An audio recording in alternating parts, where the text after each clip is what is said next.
السلام علیکم ورحمۃ اللہ وبرکاتہ۔ اللہ کے رسول صلی اللہ علیہ وسلم کی ایک حدیث کا مفہوم ہے کہ تم میں سے بہترین وہ ہے جو قرآن سیکھے اور سکھائے۔ تو میں اللہ تعالیٰ سے دعا کرتا ہوں کہ اللہ تعالیٰ ہم لوگوں کو اس زمرے میں شامل کر لے۔ چونکہ یہ رمضان قرآن کا مہینہ ہے، اس بابت سے میری آپ سے ریکویسٹ ہے کہ آپ خود سے یا کوئی بھی ترجمہ جو آپ کو پسند ہو اس کا ضرور ترجمے سے مطالعہ کریں اور یہ جاننے کی کوشش کریں کہ ہمارا خالق، ہمارا رب ہم سے قرآن کے ذریعے کیا کہنا چاہتا ہے۔ ہمارا جو کنٹینیوسی چل رہا تھا سیشن، میں اس کی طرف بڑھتا ہوں۔ ہم نے 2 پارے آلموسٹ ختم کر دیے تھے، اب میں تیسرے پارے کی طرف بڑھتا ہوں۔ لاسٹ پارے کی آخری آیت بچ گئی تھی، وہیں سے ہم ترجمہ کرتے ہیں، اپنی بات کو شروع کرتے ہیں۔ اعوذ باللہ من الشیطان الرجیم، بسم اللہ الرحمن الرحیم۔ یہ اللہ کی آیات ہیں جو ہم ٹھیک ٹھیک تم کو سنا رہے ہیں، اور تم یقیناً ان لوگوں میں سے ہو جو رسول بنا کر بھیجے گئے ہیں۔ یہ رسول جو ہماری طرف سے انسانوں کی ہدایت پر مامور ہوئے، ہم نے ان کو ایک دوسرے سے بڑھ چڑھ کر مرتبے عطا کیے۔ ان میں کوئی ایسا تھا جسے خدا ہم کلام ہوا، کسی کو اس نے دوسری حیثیتوں سے بلند درجے دیے، اور آخر میں عیسیٰ ابن مریم کو روشن نشانی عطا کی اور روح پاک سے اس کی مدد کی۔ اگر اللہ چاہتا تو ممکن نہ تھا کہ ان رسولوں کے بعد جو لوگ روشن نشانیاں دیکھ چکے تھے وہ آپس میں لڑتے، مگر اللہ کی مشیت یہ نہ تھی کہ وہ لوگوں کو جبراً اختلافات سے روکے۔ اس وجہ سے انہوں نے باہم اختلاف کیا، پھر کوئی ایمان لایا اور کسی نے کفر کی راہ اختیار کی۔ ہاں اللہ چاہتا تو وہ ہرگز نہ لڑتے، مگر اللہ جو چاہتا ہے کرتا ہے۔ اے لوگو جو ایمان لائے ہو، جو کچھ مال متاع ہم نے تم کو بخشا ہے اس میں سے خرچ کرو، قبل اس کے کہ وہ دن آئے جس میں نہ خرید و فروخت ہوگی، نہ دوستی کام آئے گی، اور نہ سفارش چلے گی، اور ظالم اصل میں وہی ہیں جو کفر کی روش اختیار کرتے ہیں۔ اللہ وہ زندہ جاوید ہستی جو تمام کائنات کو سنبھالے ہوئے ہیں، اس کے سوا کوئی خدا نہیں ہے۔ وہ نہ سوتا ہے اور نہ اسے اونگ لگتی ہے۔ زمین اور آسمانوں میں جو کچھ ہے اسی کا ہے۔ کون ہے جو اس کی جناب میں اس کی اجازت کے بغیر سفارش کر سکے؟ جو کچھ بندوں کے سامنے ہے اسے بھی وہ جانتا ہے، اور جو کچھ ان سے اوجھل ہے اس سے بھی وہ واقف ہے، اور اس کی معلومات میں کوئی چیز ان کی گرفت ادراک میں نہیں آ سکتی الا یہ کہ کسی چیز کا علم وہ خود ہی ان کو دینا چاہے۔ اس کی حکومت آسمانوں اور زمین پر چھائی ہوئی ہے، اور ان کی نگہبانی اس کے لیے کوئی تھکا دینے والا کام نہیں ہے۔ بس وہی ایک بزرگ و برتر ذات ہے۔ دین کے معاملے میں کوئی زبردستی نہیں ہے، صحیح بات غلط خیالات سے الگ چھانٹ کر رکھ دی گئی ہے۔ اب جو کوئی طاغوت کا انکار کر کے اللہ پر ایمان لے آیا، اس نے ایسا مضبوط سہارا تھام لیا جو کبھی ٹوٹنے والا نہیں۔ بے شک اور اللہ جس کا سہارا اس نے لیا ہے سب کچھ سننے اور جاننے والا ہے۔ جو لوگ ایمان لاتے ہیں ان کا حامی و مددگار اللہ ہے، اور وہ ان کو تاریکیوں سے روشنی میں نکال لاتا ہے۔ اور جو لوگ کفر کی راہ اختیار کرتے ہیں ان کے حامی و مددگار طاغوت ہیں، اور وہ انہیں روشنی سے تاریکیوں کی طرف کھینچ لے جاتے ہیں۔ یہ آگ میں جانے والے لوگ ہیں جہاں یہ ہمیشہ رہیں گے۔ کیا تم نے اس شخص کے حال پر غور نہیں کیا جس نے ابراہیم علیہ السلام سے جھگڑا کیا تھا؟ جھگڑا اس بات پر کہ ابراہیم علیہ السلام کا رب کون ہے، اور اس بنا پر اس شخص کو اللہ نے حکومت دے رکھی تھی۔ جب ابراہیم علیہ السلام نے کہا میرا رب وہ ہے جس کے اختیار میں زندگی اور موت ہے، تو اس نے جواب دیا زندگی اور موت میرے اختیار میں ہیں۔ ابراہیم علیہ السلام نے کہا اچھا، اللہ سورج کو مشرق سے نکالتا ہے، تو ذرا اسے مغرب سے نکال لا۔ یہ سن کر وہ منکر حق ششدر رہ گیا، مگر اللہ ظالموں کو راہ راست نہیں دکھایا کرتا۔ یا پھر مثال کے طور پر اس شخص کو دیکھو جس کا گزر ایک ایسی بستی پر ہوا جو اپنی چھتوں پر اوندھی گری پڑی ہیں۔ اس نے کہا یہ آبادی جو ہلاک ہو چکی ہے، اسے اللہ کس طرح دوبارہ زندگی بخشے گا؟ اس پر اللہ نے اس کی روح قبض کر لی اور 100 برس تک مردہ پڑا رہا۔ پھر اللہ نے اسے دوبارہ زندگی بخشی اور اس سے پوچھا بتاؤ کتنی مدت پڑے رہے؟ اس نے کہا 1 دن یا چند گھنٹے رہا ہوگا۔ فرمایا تم پر 100 برس اسی حالت میں گزر چکے ہیں، اب ذرا اپنے کھانے پینے اور پانی کو دیکھو، اس میں ذرا تغیر نہیں آیا ہے۔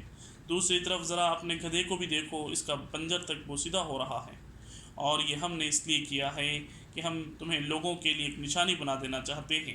پھر دیکھو ہڈیوں کے اس پنجر کو ہم کس طرح اٹھا کر گوشت پوست اس پر چڑھاتے ہیں۔ اس طرح جب حقیقت اس کے سامنے بالکل نمایاں ہو گئی تو اس نے کہا میں جانتا ہوں کہ اللہ ہر چیز پر قدرت رکھتا ہے۔ اور وہ واقعہ بھی پیش نظر رہے جب ابراہیم علیہ السلام نے کہا تھا میرے مالک مجھے دکھا دے تو مردوں کو کیسے زندہ کرتا ہے۔ فرمایا کیا تو ایمان نہیں رکھتا؟ اس نے عرض کیا ایمان تو رکھتا ہوں مگر دل کا اطمینان درکار ہے۔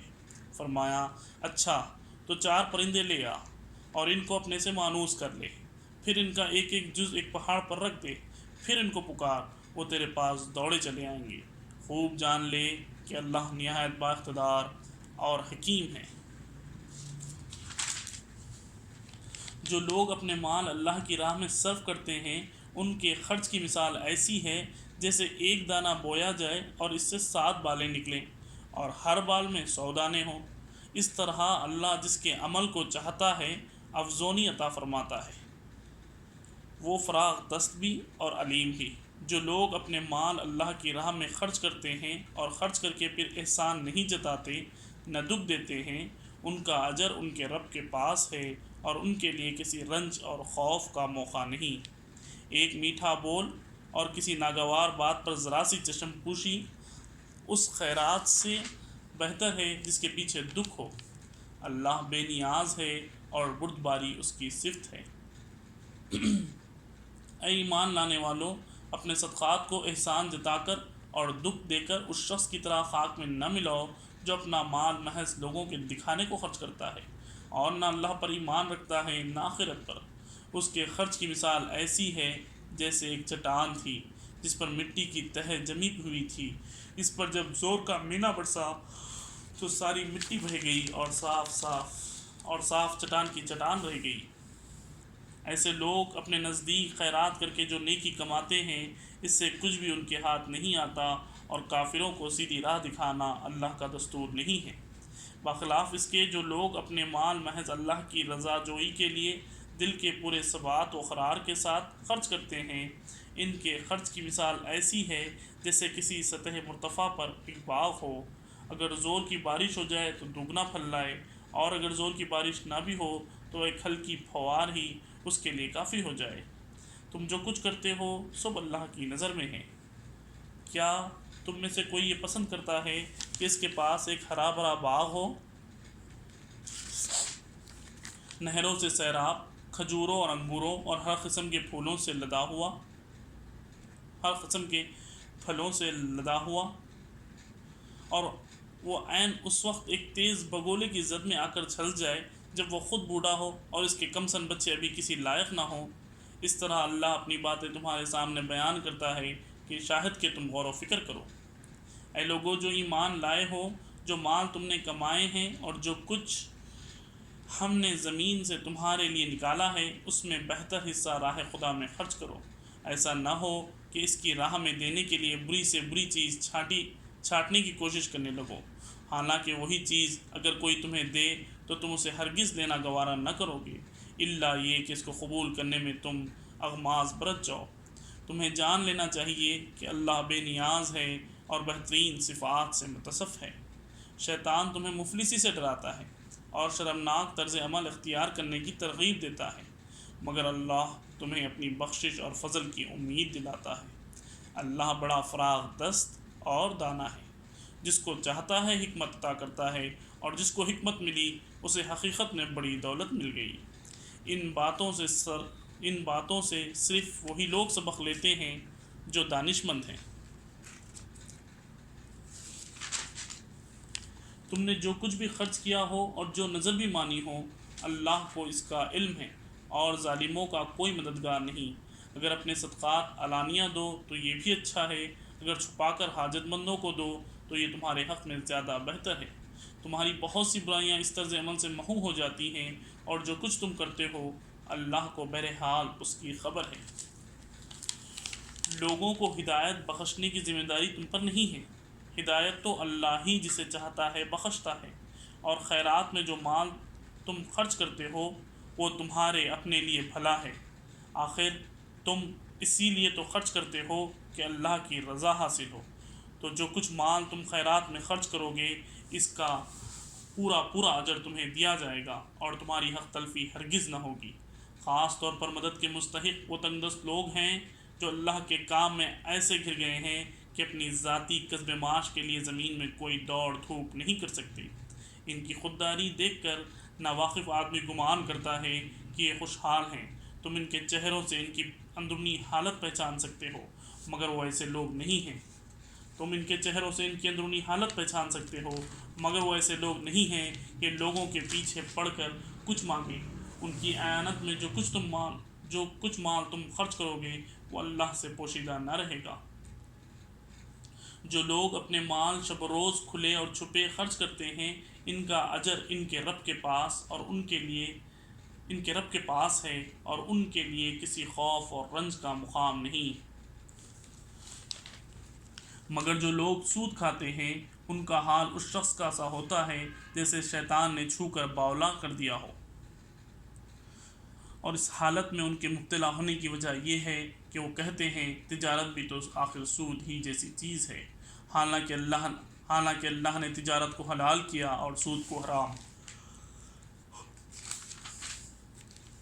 لہٰذا جس شخص کو اس کے رب کی طرف سے یہ نصیحت پہنچے اور آئندہ کے لیے وہ سود خواری سے باز آ جائے تو جو کچھ وہ پہلے کھا چکا اس کا معاملہ اللہ کے حوالے ہے، اور جو اس حکم کے بعد پھر اس حرکت کا اعادہ کرے وہ جہنمی ہے، جہاں وہ ہمیشہ رہے گا۔ اللہ سود کا مٹھ مار دیتا ہے اور صدقات کو نشو و نما دیتا ہے، اور اللہ کسی ناشکر بدعمل انسان کو پسند نہیں کرتا۔ ہاں، جو لوگ ایمان لے آئیں اور نیک عمل کریں اور نماز قائم کریں اور زکوٰۃ دیں ان کا اجر بے شک ان کے رب کے پاس ہے، اور ان کے لیے کسی خوف اور رنج کا موقع نہیں۔ اے لوگو جو ایمان لائے ہو خدا سے ڈرو، اور جو کچھ تمہارا سود لوگوں پر باقی رہ گیا ہے اسے چھوڑ دو، اگر واقعی تم ایمان لائے ہو۔ لیکن اگر تم نے ایسا نہ کیا تو آگاہ ہو جاؤ کہ اللہ اور اس کے رسول کی طرف سے تمہارے خلاف اعلان جنگ ہے۔ ابھی بھی توبہ کر لو اور سود چھوڑ دو تو اپنا اصل سرمایہ لینے کے لیے تم حقدار ہو۔ نہ تم ظلم کرو نہ تم پر ظلم کیا جائے۔ تمہارا قرض دار تنگ دست ہو تو ہاتھ کھلنے تک اسے مہلت دو، اور جو صدقہ کر دو تو یہ تمہارے لیے زیادہ بہتر ہے اگر تم سمجھو۔ اس دن کی رسوائی و مصیبت سے بچو جب کہ تم اللہ کی طرف واپس ہو گئے، وہاں ہر شخص کو اس کی کمائی ہوئی نیکی یا بدی کا پورا بدلہ مل جائے گا، اور کسی پر ظلم ہرگز نہ ہوگا۔ اے لوگو جو ایمان لائے ہو، جب کسی مقرر مدت کے لیے تم آپس میں قرض کا لین دین کرو تو اسے لکھ لیا کرو۔ فریقین کے درمیان انصاف کے ساتھ ایک شخص دستاویز تحریر کرے جسے اللہ نے لکھنے پڑھنے کی قابلیت بخشی ہو، اسے لکھنے سے انکار نہ کرنا چاہیے۔ وہ لکھے اور املا وہ شخص کرائے جس پر حق آتا ہے، یعنی قرض لینے والا، اور اسے اپنے رب سے ڈرنا چاہیے، اور اسے اللہ اپنے رب سے ڈرنا چاہیے۔ جو معاملہ طے ہوا ہو اس میں کوئی کمی بیشی نہ کرے، لیکن اگر قرض لینے والا خود نادان یا ضعیف ہو یا املا نہ کرا سکتا ہو تو اس کا ولی انصاف کے ساتھ املا کرائے۔ پھر اپنے مردوں میں سے 2 آدمیوں کو اس کی گواہی کرا لو، اور اگر 2 مرد نہ ہوں تو 1 مرد اور 2 عورتیں ہوں، تاکہ ایک بھول جائے تو دوسری سے یاد دلا دے۔ یہ گواہ ایسے لوگوں میں سے ہونے چاہیے جن کی گواہی تمہارے درمیان مقبول ہو۔ گواہوں کو جب گواہ بننے کے لیے کہا جائے تو انہیں انکار نہ کرنا چاہیے، معاملہ خواہ چھوٹا ہو یا بڑا۔ میعاد کے تعین کے ساتھ اس کی دستاویز لکھانے میں تساہل نہ کرو۔ اللہ کے نزدیک یہ طریقہ تمہارے لیے زیادہ مبنی بر انصاف ہے، اس سے شہادت قائم ہونے میں یا زیادہ سہولت ہوتی ہے، اور تمہارے شکوک و شبہات میں مبتلا ہونے کا امکان کم رہ جاتا ہے۔ ہاں، جو تجارتی لین دین دست دبست تم لوگوں آپس میں کرتے ہو، اس کو نہ لکھا جائے تو کوئی حرج نہیں، مگر تجارتی معاملے طے کرتے وقت گواہ کر لیا کرو، کاتب اور گواہ کو ستایا نہ جائے۔ ایسے کرو گے تو گناہ کا ارتکاب کرو گے۔ اللہ کے غضب سے بچو، وہ تم کو صحیح طریقۂ عمل کی تعلیم دیتا ہے اور اسے ہر چیز کا علم ہے۔ اگر تم سفر کی حالت میں ہو اور دستاویز لکھنے کے لیے کوئی کاتب نہ ملے تو رہن بالقبض پر معاملہ کرو۔ اگر تم میں سے کوئی شخص دوسرے پر بھروسہ کر کے اس کے ساتھ کوئی معاملہ کرے تو جس پر بھروسہ کیا گیا اسے چاہیے کہ امانت ادا کرے اور اللہ اپنے رب سے ڈرے، اور شہادت ہرگز نہ چھپاؤ۔ جو شہادت چھپاتا ہے اس کا دل گناہ میں آلود ہے، اور اللہ تمہارے اعمال سے بے خبر نہیں ہے۔ آسمانوں اور زمین میں جو کچھ ہے سب اللہ کا ہے۔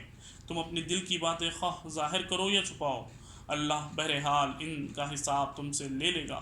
پھر اسے اختیار ہے جسے چاہے معاف کر دے اور جسے چاہے سزا دے، وہ ہر چیز پر قدرت رکھتا ہے۔ رسول اس ہدایت پر ایمان لایا ہے جو اس کے رب کی طرف سے اس پر نازل ہوئی ہے، اور جو لوگ اس کے رسول کے ماننے والے ہیں انہیں بھی اس ہدایت کو دل سے تسلیم کر لیا ہے۔ یہ سب اللہ اور اس کے فرشتوں اور اس کی کتابوں اور اس کے رسولوں کو مانتے ہیں، اور ان کا قول یہ ہے کہ ہم اللہ کے رسولوں کو ایک دوسرے سے الگ نہیں کرتے۔ ہم نے حکم سنا اور اطاعت قبول کی۔ مالک، ہم تجھ سے خطا بخشی کے طالب ہیں اور ہمیں تیری ہی طرف پلٹنا ہے۔